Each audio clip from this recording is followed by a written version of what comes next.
आपण ज्याला नियती नियती असं म्हणतो, नियती येते कुठून? नियती इज नॉट अननोन पॉवर. नियती is man's own creation which influences his life.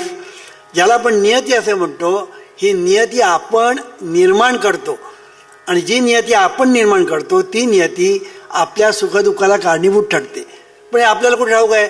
आम्हाला असं वाटतं की नियती म्हणजे काहीतरी एक वेगळीच, तो भाग्य विधाता कोणतरी एक वेगळाच आहे.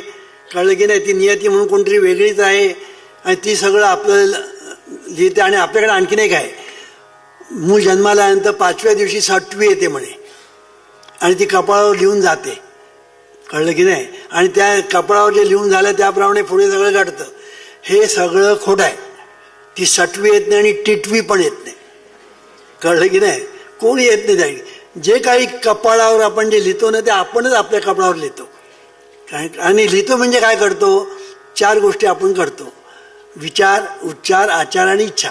हे 4 गोष्टी आपण करतो ना, हे आपलं कपाळावर लिहिणं आहे.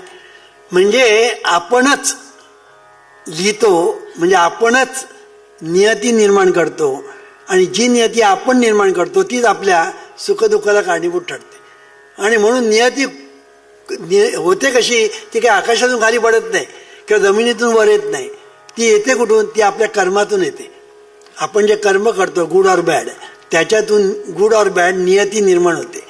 आणि ही गुड अँड बॅड नियती निर्माण होते, ती तुम्हाला सुखदुःखाचे भोग देते. असं आपल्या जीवनाचं गणित इतकं सोपं आहे.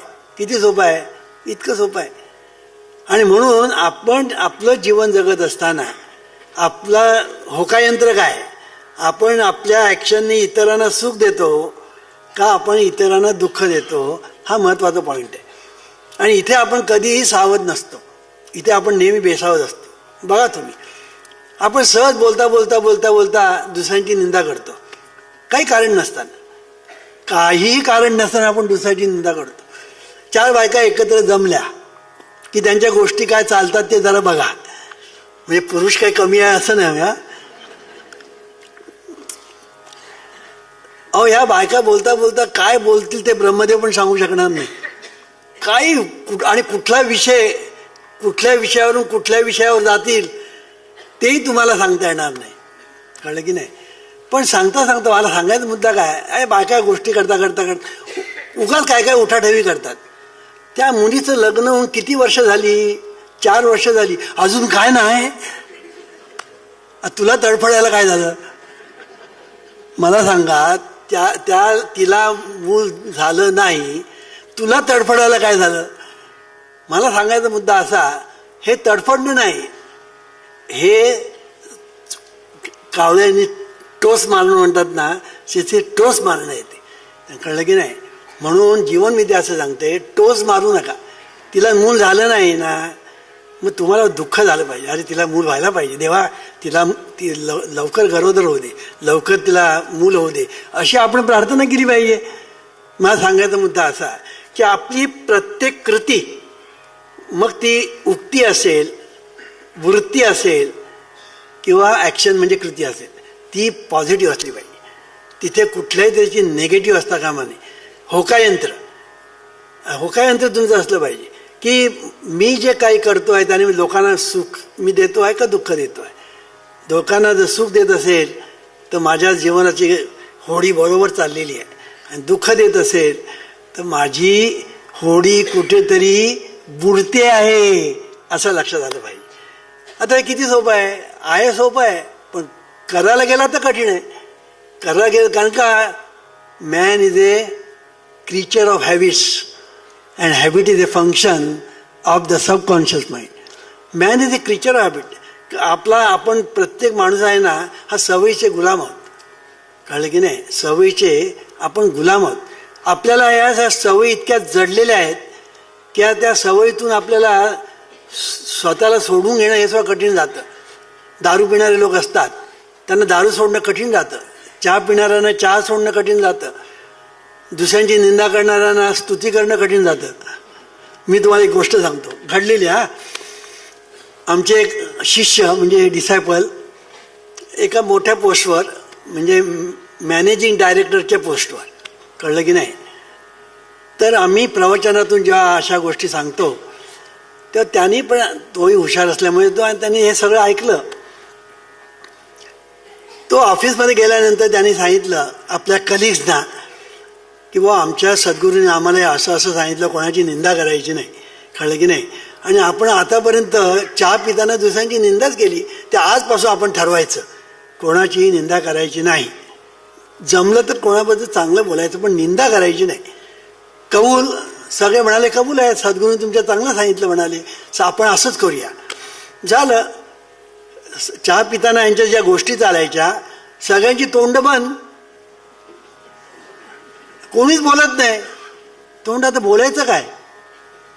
म्हणजे निंदा करायची झाली ना तर बोलायचं का हा प्रश्न नाही, पण चांगलं काय बोलायचं, तर बोलायचं काय?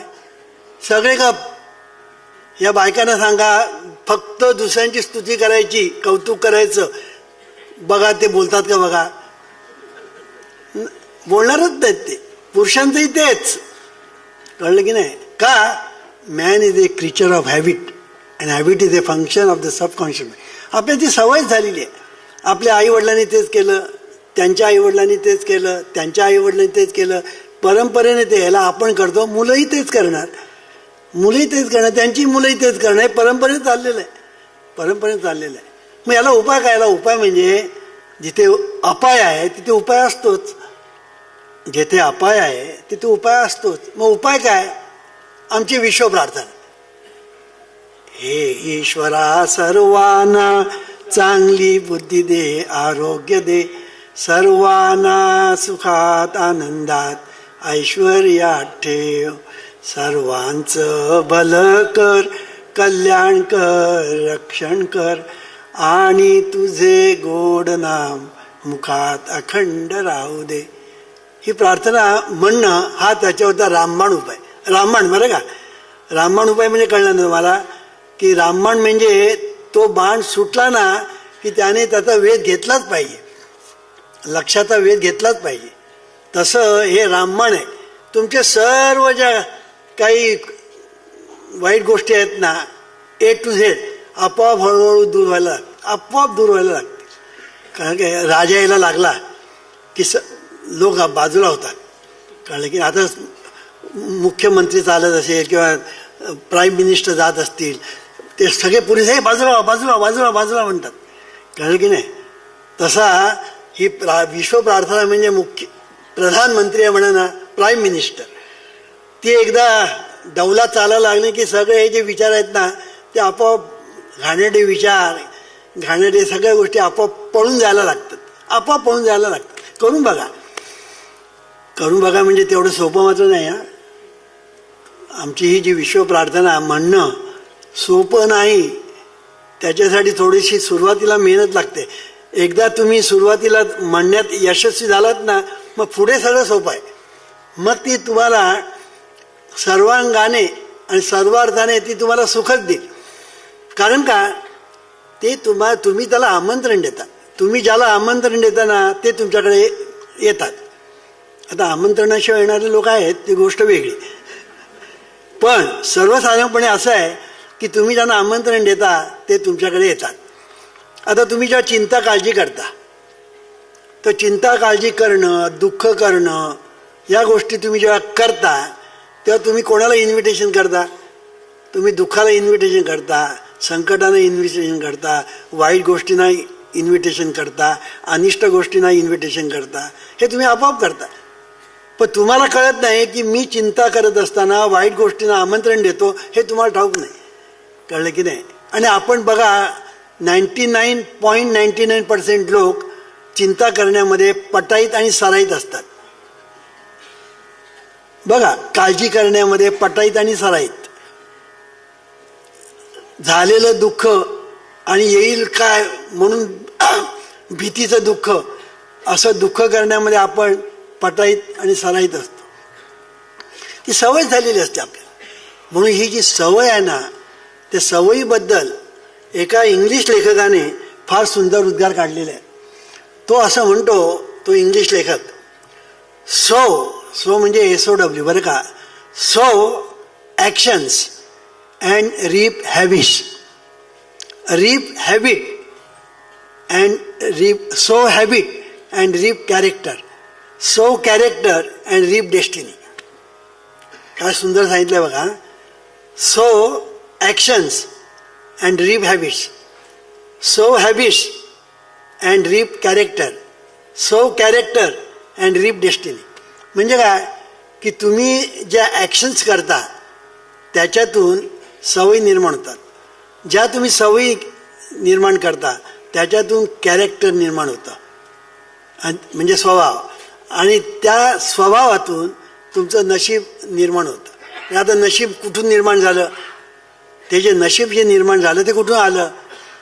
ते नशीब काय त्या सटवीने लिहून नाही ठेवलं, ते तुम्ही जे ॲक्शन्स केलं त्याच्यातून ते नशिबापर्यंत तुम्ही पोचलात. पण जीवनविद्येने त्याच्या पलीकडे आणखीन एक स्टेप सांगितली, ती म्हणजे विचार. ती म्हणजे विचार, की तुम्ही विचार करा. Sow thoughts and reap actions. आणि मग पुढे ते मगाशी सांगितले ते मी सुरुवात कुठून होते? थॉट, इथून होते. म्हणून तुमचे जे विचार आहेत, आता या विचारांना निरनिराळी रूपं आहेत. कल्पना, भावना, धारणा, संकल्प, विकल्प, आशा, निराशा वगैरे वगैरे सगळे जे आहेत ना, ती त्या विचारांचीच नावं आहेत. एका विचारालाच निरनिराळ्या प्रकाराने जी नावं दिलेली आहेत, म्हणजे ती विचारच असतात, दुसरं काही नसतं. म्हणून आपलं हे जे जीवन चाललेलं आहे ना, हे विचारावर चाललेलं आहे. तुम्ही सकाळी उठल्यापासून रात्री झोपेपर्यंत काय करता? विचार करता. You do nothing else. विचार करता. बरं, हे विचार तुम्ही इतके करता की इनकॅल्क्युलेबल, की एका मिनटामध्ये किंवा एका सेकंदामध्ये किती विचार आले, किती राहिले, किती गेले, तुम्हाला पत्ताच नाही. तुम्हाला पत्ताच नाही. बरं, विचार चांगले आहेत का वाईट आहेत त्याचंही तुम्हाला भान नाही. त्याचंही तुम्हाला भान नाही. विचार आपण चांगले करतो आहोत का वाईट करतो त्याचंही भान नाही. फक्त आपण विचार करू. बरं, हे विचार करणं म्हणजे तरी काय? चिंता करणं, काळजी करणं, दुःख करणं, कोणी आपला अपमान केलेला आहे त्याचं सतत चिंतन करणं, ह्याच गोष्टी आपण करत असतो. त्याचा परिणाम असा होतो की आपण जे करतो ना तेच आपण पेरत असतो. आपण जमिनीमध्ये जे पेरतो तेच उगवतो. म्हणून आपण म्हणतो so what you reap so you what you sow you reap, असं आपण म्हणत आहे इंग्लिशमध्ये.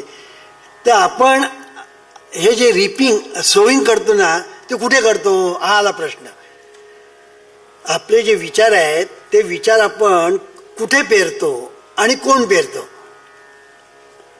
पेरणारा शेतकरी असतो, बिया पेरतो आणि जमीन, त्या जमिनीमध्ये तो पेरतो. म्हणजे जमीन, बिया आणि शेतकरी ह्या तीन जसे घटक आहेत तसे आपल्याकडे कॉन्शियस माइंड हा शेतकरी आहे, सबकॉन्शियस माइंड हे शेत आहे, आणि थॉट्स म्हणजे विचार आहेत, बिया आहेत. आता ह्या थॉट्स रूपी बिया तुम्ही सबकॉन्शियस माइंडमध्ये म्हणजे शेतामध्ये पेरायच्या, कोणी? कॉन्शियस माइंडने. म्हणून conscious mind is very important. इंग्लिशमध्ये असे एक म्हण आहे, take care of the pence and pounds will take care of themselves, अशी इंग्लिशमध्ये म्हण आहे. तशी त्या धर्तीवर मी तुम्हाला असं सांगेन, take care of the conscious mind and subconscious mind will take care of itself. म्हणून कॉन्शियस माइंडचं महत्त्व आपल्या जीवनामध्ये फार आहे. आणि कॉन्शियस माइंड काय करतं? कॉन्शियस माइंडमध्ये जे काही चाललेलं असतं, विचार, उच्चार, आचार, कृती, डिझायर्स, हे सगळं जे काही चाललेलं जे असतं ते सगळं कॉन्शियस माइंडमधून चाललेलं असतं. आणि म्हणून कॉन्शियस माइंडकडून हे सगळ्या गोष्टी घडत असतात आणि ते सबकॉन्शियस माइंडमध्ये आपण ते पेरत असतो. पण हे सगळं जे चाललेलं आहे आपल्याला त्याच्याबद्दल काही माहिती नसते. We are totally ignorant about it. म्हणून जीवनविद्या असं सांगते की हे इथे तुम्ही काय करायचे ते इथे करा. आज आम्ही काय करतो आहे, काहीतरी आपलं चांगलं व्हावं अभिषेक करतो, काहीतरी चांगलं व्हावं एकादशण्या करतो, काही चांगलं व्हावं म्हणून सत्यनारायणची पूजा घालतो, काहीतरी बरं व्हावं म्हणून आपण तीर्थयात्रा करतो. पुष्कळ बायका तर चांगलं व्हावं म्हणून उपास तापास करतात, 16 सोमवार, शुक्रवार करतात ना तुम्ही बायका करतात, मला माहिती आहे, कळलं की नाही. आता हे जे उपास विपास आपण जे करतो त्याने तुमच्या जीवनातले प्रश्न कसे काय सुटणार ह्याचा आपण कधी विचारच करत नाही. तुम्ही उपास केला म्हणजे देव प्रसन्न होतोय तुम्हाला सांगितलं कोणी? तुम्ही उपास केल्यानंतर देव प्रसन्न होतोय तुम्हाला सांगितलं कोणी? देवाने सांगितलं फोन करून, भाऊ तुम्ही माझा उपास करा, कॉन्ट्रॅक्ट, तुम्ही माझा उपवास करा, मी तुम्हाला चांगलं फळ देईन, तुम्हाला पाहिजे ते मी तुम्हाला देईन, असं सांगितलं का देवाने फोन करून? नाही. चिठ्ठी तरी पाठवली का? मोबाईल केला का? टेलिफोन? काही तुम्हाला केलेलं नाही. देवाने तुम्हाला सांगितलंच नाही. मग कोणीतरी पुरोहित सांगतो आपल्याला हे करा ते करा आणि आपण करतो. मला तुम्ही असं सांगा, जीवनातले प्रश्न हे करण्याने सुटतील का? साधी गोष्ट आहे. मी तुम्हाला एक साधा प्रश्न विचारतो की ह्या गोष्टी करून तुमच्या जीवनातले प्रश्न सुटतील का? तुमच्या जीवनातले प्रश्न सोडवण्याचं सामर्थ्य एकाच गोष्टीमध्ये आहे, त्याने सुटतील. ती एकच गोष्ट म्हणजे विश्डम. ती एकच गोष्ट म्हणजे विश्डम म्हणजे शहाणपण. शहाणपण ही एकच गोष्ट अशी आहे की it will solve your all problems, all difficulties, all calamities. इतकं त्या शहाणपणामध्ये. पण ते शहाणपण मात्र अनेक लोकांकडे पाहिजे ना. ते एक माणूस घरामध्ये शहाणा आहे, बाकी सगळे मूर्ख आहेत, पंचायत होईल. म्हणून शहाण्यांची संख्या वाढवणं आणि मूर्खांची संख्या कमी करणं यासाठी आहे ती जीवनविद्या.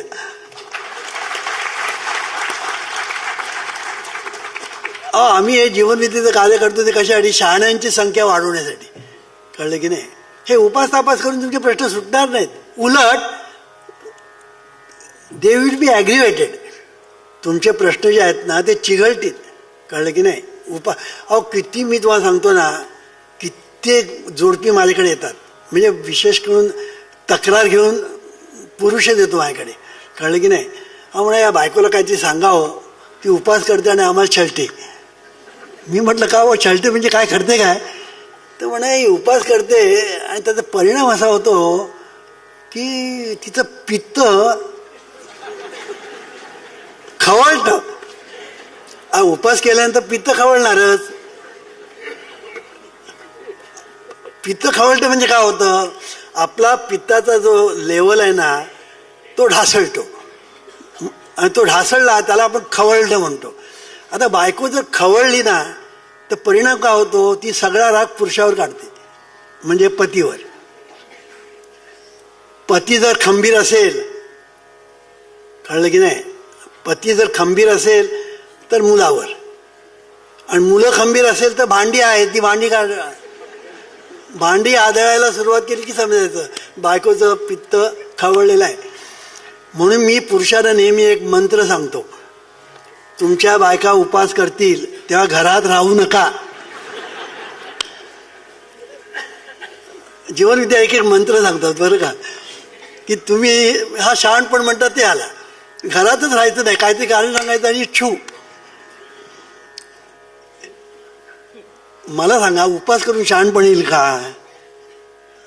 अलीकडे एक मी पुस्तक काढलंय, जीवनविद्या, क्रांतिकारक जीवनविद्या दृष्टिक्षेपात. दृष्टिक्षेपात म्हणजे ॲट ए ग्लान्स.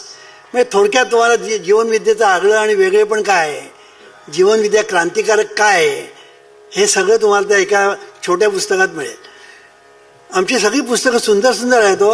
जीवनविद्येचा मंगल कलश, त्याच्यामध्ये प्रश्न आणि उत्तर आहेत. तुमच्या सगळ्या प्रश्नांची उत्तरं आहेत त्याच्यात, A to Z सगळ्या प्रश्नांची उत्तरं आहेत. की मुलींची लग्न, हे बघा, हे जीवनविद्या समज गैरसमज. हे आता बघा, आपण मुलींची लग्न करतो, आता विषय आला म्हणून सांगतो. मुलींची लग्न करताना आपण किती शहाणपण बाळगतो. मुलीचं लग्न उरकण्यासाठी आपण शहाणपणाचा अवलंब करतो की नाही करतो याचा जरा विचार करा. तुम्हाला असं आढळेल की आपण शहाणपणाने लग्न नावाची गोष्ट करतच नाही. मग आपल्याकडे एक म्हण आहे की लग्नाच्या गाठी स्वर्गामध्ये ब्रह्मदेवाने आधीच बांधून ठेवलेल्या आहेत.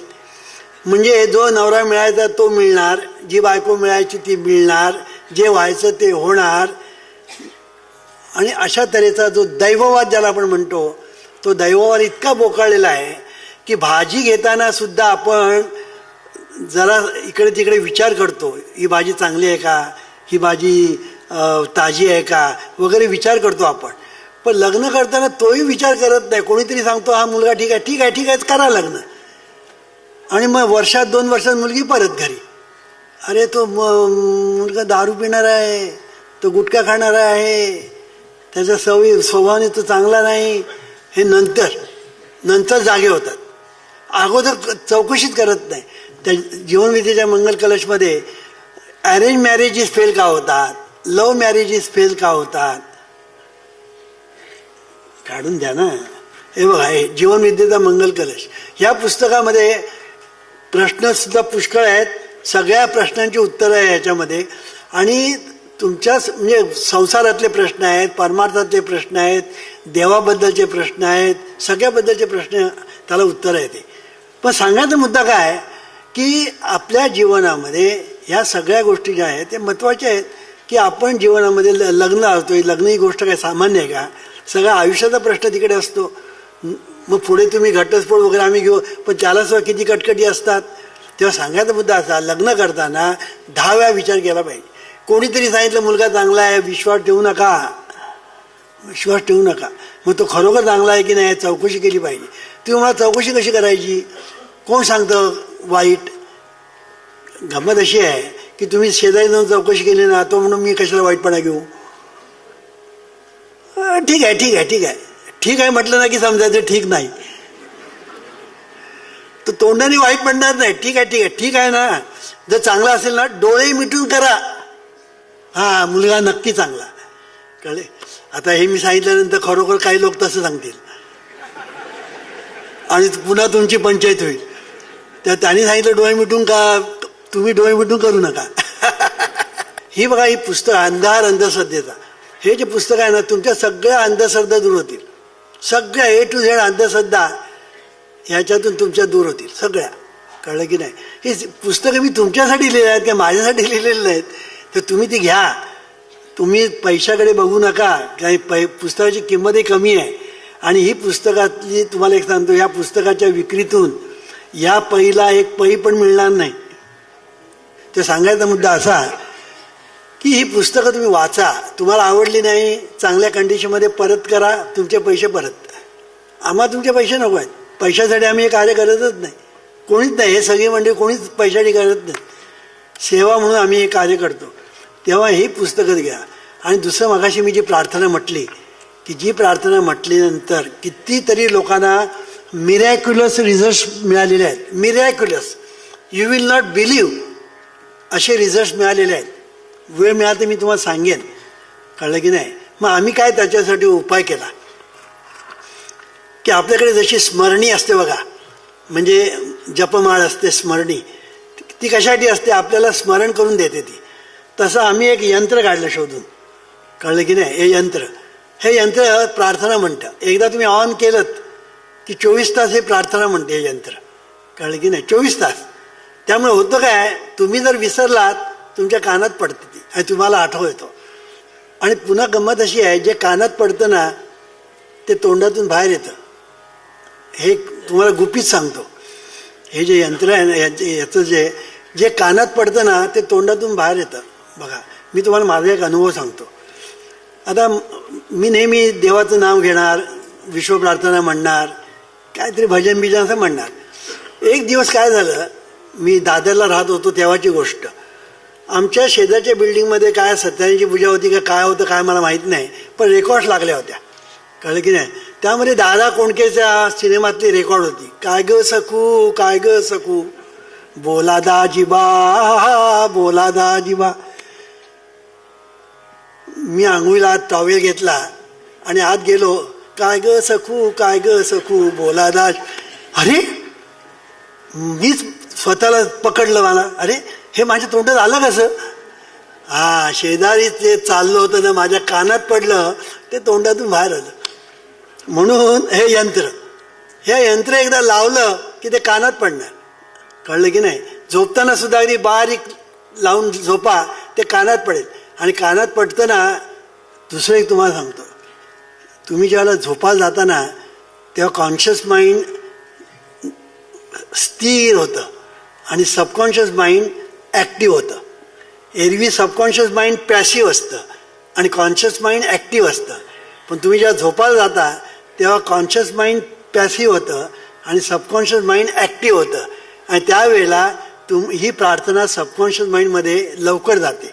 आणि जे सबकॉन्शियस माइंडमध्ये जातं ते सबकॉन्शियस माइंड तुम्हाला जीवनामध्ये परत करतं इन द फॉर्म ऑफ नशीब. आपण ज्याला नशीब म्हणतो की नाही, in the form of fruits. हे सगळं आपल्याला तिथून परत येतं. मी सांगायचा मुद्दा काय की हे कानात पडणे फार महत्त्वाचं आहे. तुमची मुलं आहेत बघा, तुमची मुलं चांगली संगतीत आहे का वाईट संगतीत आहे, कशावर ओळखायचं? ती मुलं बोलतात काय ते बघा. ती मुलं चांगलं बोलतात का वाईट बोलतात, त्या मुलांच्या तोंडात शिव्या आहेत का उभ्या आहेत, हे तुम्ही जर लक्ष दिलं ना कळेल की हा मुलगा बिघडला की नाही बिघडला. कळलं की नाही? तेव्हा सांगायचा मुद्दा असा की हे मशीन म्हणा, आमची पुस्तकं म्हणा, जर तुम्हाला आवडली नाही परत करा, पण चांगल्या कंडिशनमध्ये. नाव घालू नका. कळलं की नाही? तुमचे पैसे आम्ही परत करू. पण आतापर्यंत एकही हरीचा लाल परत करायला आला नाही.